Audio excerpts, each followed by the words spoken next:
ile ndoto ya mji ambao unaweza ukasema mji mkubwa, mji ambao umedevelop, mji ambao ni ndoto ya matajiri wengi kwenda kwa ajili ya kubarizi, kwenda kwa ajili ya kuwekeza, kwenda kwa ajili ya kula matunda ya fedha zao. Ile ndoto ambayo kwa muda mrefu imefanya mji huu usifiwe kama pepo ya duniani, kwa sasa inaonekana kama vile iko hatarini, na maswali mengi yamekuwa yanajiuliza kwamba je, ndoto hii imekufa? Na hiyo sio ndoto nyingine bali ni ndoto ya mji wa maraha, mji wa Dubai.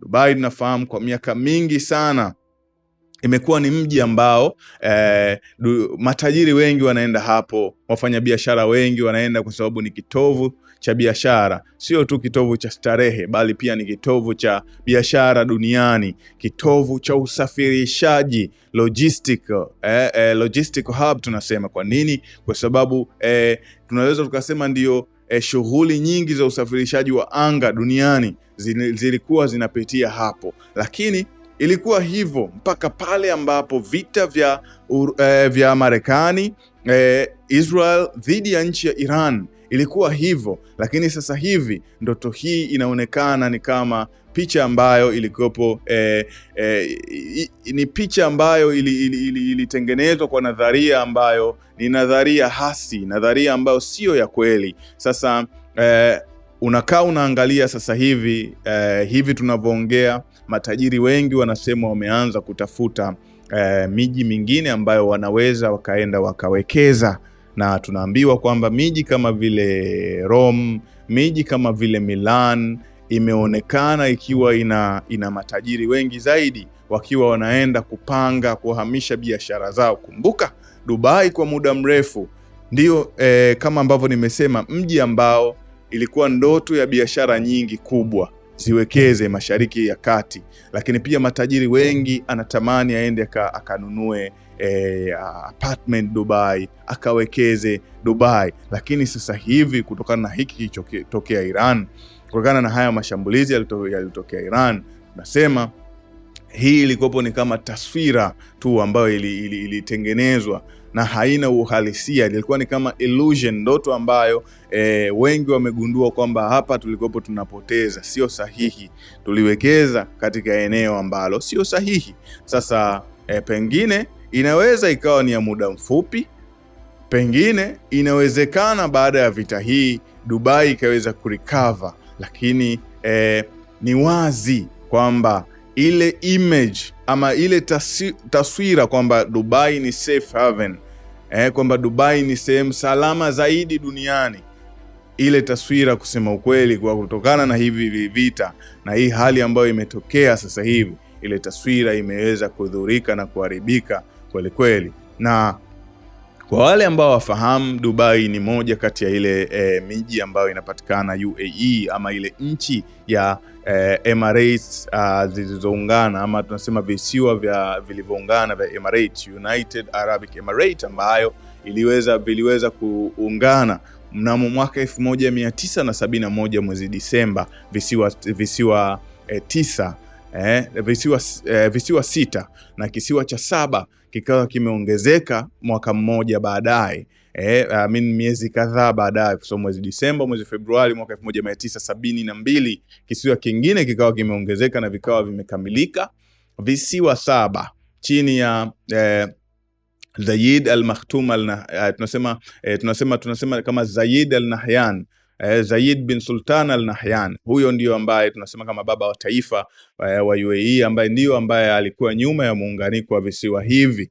Na kwa miaka mingi sana Dubai wamefanikiwa, yani kama wamekuwa kama yani UAE kwa ujumla wake wamefanikiwa kufanya nchi yao isitegemee mafuta peke yake, kwa sababu mafuta kuna siku yataisha.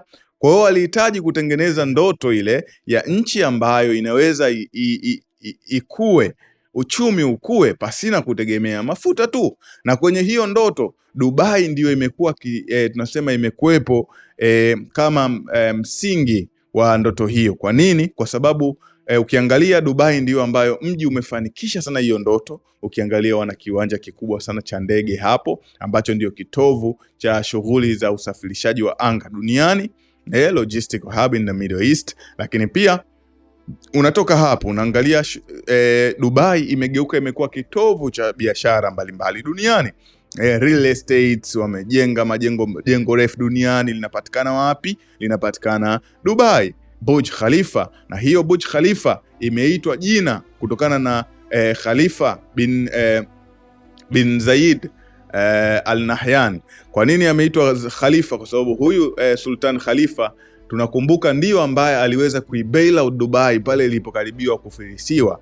Kwa hiyo sasa kwao kama ili wakisaidia hichi kisiwa ambacho kinakaribiwa kufilisika, na wakawa wameinject hapo, nakumbuka mwaka 2009 wakawa wameweka hela pale wakakibail out, na isingekuwa hivyo Dubai ingefilisika hii watu wanavyoiona leo. Kwa nini? Kwa sababu Dubai iliwekeza sana kwenye real estate, iliwekeza sana kwenye majengo makubwa ya gharama, na watu hawakuwa wanahamia. Tunasema the real estate bubble, watu hawakuwa wanataka kuhamia. Kwa hiyo huyu aliyekuwa sultan akawa ama kiongozi kipindi hiko akawa ameamua kuidhamini, kwa sababu muunganiko nimesema ni wa visiwa kadhaa, ambapo kisiwa tajiri zaidi ni kisiwa cha Abu Dhabi. Kwa hiyo Abu Dhabi wao ndio matajiri, wana mafuta mengi sana, tofauti na Dubai yenyewe ambayo zaidi inategemea, tumesema, biashara, inategemea real estate, inategemea usafirishaji, makampuni ya ndege, kiwanja cha ndege,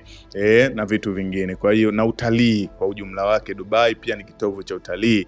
Kwa hiyo akawa wamebail out Dubai, na kweli ilifanikiwa. Sasa ili wamlipe huyu kiongozi, ndio ile Burj Khalifa badala ya kuita Burj Dubai kama ilivyotakiwa iite, wakaita Burj Khalifa. Kwa hiyo hiyo ndio Dubai unayoiona, ambayo kwa tunasema kwa Mashariki ya Kati nzima ni mfano halisi wa namna gani mji ama nchi inaweza ikajengwa isitegemee peke yake mafuta, nishati ya mafuta. Ni mfano halisi namna ambavyo vision ama maono ya kweli yanaweza kaibadilisha nchi. Maono ya yule kiongozi wa kwanza wa UAE ama tunasema the real founder wa UAE, baba wa taifa, Sultan Zayed Al Nahyan, ambaye tunasema Zayed bin Sultan Al Nahyan, ambaye ndio ambaye aliweza kuwa na maono ambayo yametimia, maono ambayo Qatar nao wakaja waka-implement kwao, na maono ambaye sasa hivi Muhammad bin Salman bin Abdulaziz Saud wa Saudi Arabia, na yeye sasa hivi anapambana, ana ndoto, vision kama hiyo ambao anapambana iweze kutimia. Pengine tuione Riyadh, tuione Saudi Arabia, kama ambavyo hawa UAE waliweza kufanikiwa kwa nchi yao ya Dubai kuwa na uchumi jumuishi ambao hautegemei mafuta peke yake. Kwa hiyo ndio maana nikasema leo tujiulize, je, ndoto ya Dubai ambayo imejengwa kama taifa, imejengwa kama mji, ambao matajiri ndio kimbilio la matajiri, waende kuwekeza, waende kutumia fedha zao kuponda raha, kufungua mabiashara yao. Je, ile ndoto inaishia hapa? Wakati kukiwa kuna mataifa kama vile Riyadh, Saudi Arabia wanaomba iwe hivyo, na wanajaribu kutengeneza sasa hivi mazingira hawa matajiri wahamie kwenye mataifa yao, kwamba huku ndio salama. Hivyo majiji kama vile Uturuki, Istanbul, tunaambiwa pia wameanza kufanya na wenyewe marekebisho kadhaa, wanaondoa kodi, wanavutia matajiri, proposal na vitu vingine. Watu wote wanapambania nafasi, wanaona ikidondoka Dubai basi miji yetu iweze kuinuka. Miji ambayo ni hii yake, miji mingine ni mikongwe pengine kuliko hata Dubai, miji kama vile Rome, unaongelea miji kama vile Milan. Kwa hiyo matajiri wamekuwa wanaondoka, na hizi ni ripoti ni rasmi kabisa kutoka kwenye hiyo kwenye hayo maeneo mbalimbali ya hiyo miji, kuonyesha kwamba watu wanakimbia, bei zimeanza kupanda za maframe zile za square meter. Kwa nikasema nikuletee hapa katika meza ya uchambuzi, simulizi na sauti, tujiulize wote kwa pamoja, pengine huo ndio mwisho wa Dubai, ama pengine Dubai baada ya vita inaweza isirudi kama ilivyokuwa mwanzo. Niweke nukta hapo. Ulikuwa nami Ali Masubi. Instagram natumia jina la Chimasubi, yani CHIMASUBI. Mseme tu asante sana, endelea kubaki nasi simulizi na sauti.